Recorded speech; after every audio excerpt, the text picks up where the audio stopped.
Hello everyone, welcome to my channel. पता है video upload करने में थोड़ा लेट हो गया है, बट फिर भी मैंने सोचा कि अपना जो भी एक्सपीरियंस है SVIP और फिल्म्स का मैं उसको शेयर करूँ आप लोगों के साथ। तो चलिए शुरू करते हैं। First section was English and सभी बोल रहे थे कि थर्ड शिफ्ट थोड़ा सा ईजियर साइड में है, बट इंग्लिश का मुझे लगा नहीं। इंग्लिश तो मुझे बहुत ही ज़्यादा ट्रिकी एंड लेंदी लगा है। उसमें जो आरसी था ना, वो बहुत लेंदी था और उनमें से जो भी क्वेश्चन था वो एक भी डायरेक्ट इन्फरेक्ट नहीं हो रहा था। तो मैंने उसको छोड़ा बाद में करने के लिए।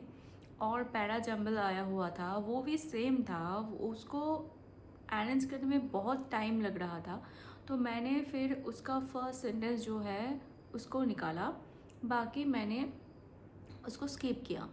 और फिर मैंने किया जो मिसलेनियस क्वेश्चंस थे वो थोड़ा सा डुएबल था।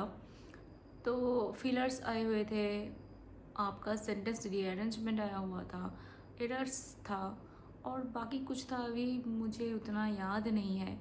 तो वो हर एक क्वेश्चन ना पढ़ने में टाइम लग रहा था मुझे। तो मेरा ओवरऑल अटेम्प्ट इंग्लिश में रहा है 25। तो 25 क्वेश्चन करने के बाद मेरा सेक्शन चेंज हो गया। हाँ, तब मुझे पता चला कि टाइम ख़त्म हो गया है। तो उसके बाद आया क्वांट मुझे थोड़ा सा डुएबल लगा है। तो क्वांट में मैं फ़र्स्ट ढूंढ रही थी कि स्पीड मैथ का कुछ आया है कि नहीं। तो मिसिंग नंबर सीरीज़ के क्वेश्चंस थे 3, मैंने वो किया। उसके बाद मैंने किया डीआई में फ़र्स्ट एक डीआई आया कि डबल पाई चार्ट का, तो मैंने वो किया। उसके बाद एक टैबुलर डीआई था, उसमें से बस और कार का एवरेज दिया हुआ था और बस का डेटा दिया हुआ था। तो उसमें से आसानी से आपका निकल रहा था। और जो क्वेश्चंस थे वो जो हम मॉक में करते हैं ना कि 2-3 क्वेश्चंस थोड़ा लेंदी है, बाकी मतलब नॉर्मल है, ऐसे ही था। तो उसके बाद एक डीआई और बचा हुआ था जो था कैसलेट, और उसके साथ था अरिथमेटिक्स। तो मैंने सोचा अगर ये डीआई वेन डायग्राम के फॉर्मेट में आ रहा है तो मैं उसको स्किप करूँगी, क्योंकि मैं उसमें फंसती हूँ।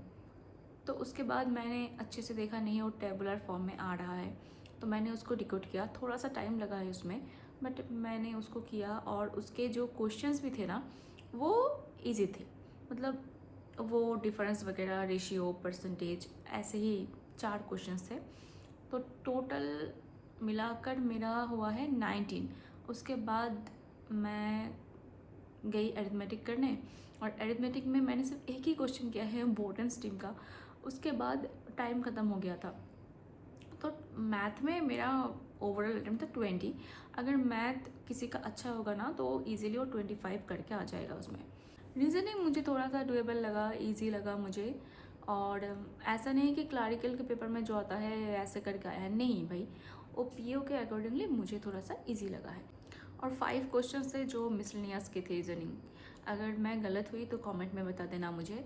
उसमें से इनइक्वालिटीज़ थे I guess, and word formation था, और बाकी कुछ था। तो उसके बाद सब थे पजल एंड सीटिंग अरेंजमेंट। और थैंकफुली मैं एक भी पजल में मैं स्टक नहीं हुई थी इस बार, और मैंने धीरे धीरे एक एक करके पजल मैं करती गई, वो मिलता गया। और उसके बाद 25 अटेम्प्ट्स हुए थे रीजनिंग में मेरे, और एक पजल बचा हुआ था, और टाइम था मेरे पास 3 पॉइंट समथिंग, मतलब 3 मिनट्स समथिंग।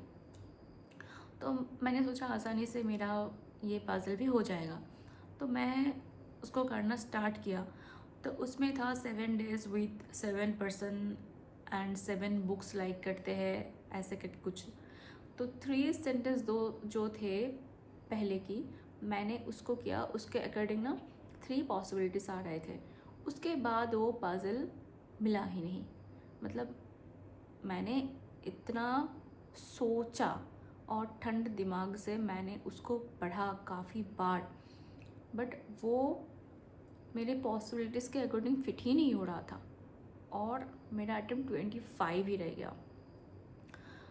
तो यही था मेरा overall attempt. Reasoning 25, English 25 and quant में 20, टोटल हुआ 70।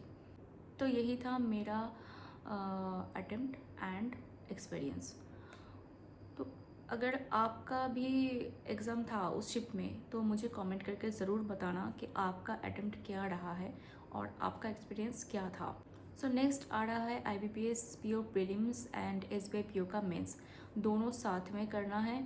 और नेक्स्ट जो भी एग्ज़ाम आएगा उसके रिलेटेड वीडियोस मैं अपलोड करूँगी। अगर ये वीडियो आपको थोड़ा सा भी हेल्पफुल लगा है so please do like share and subscribe. मिलते हैं अगले वीडियो में। बाय।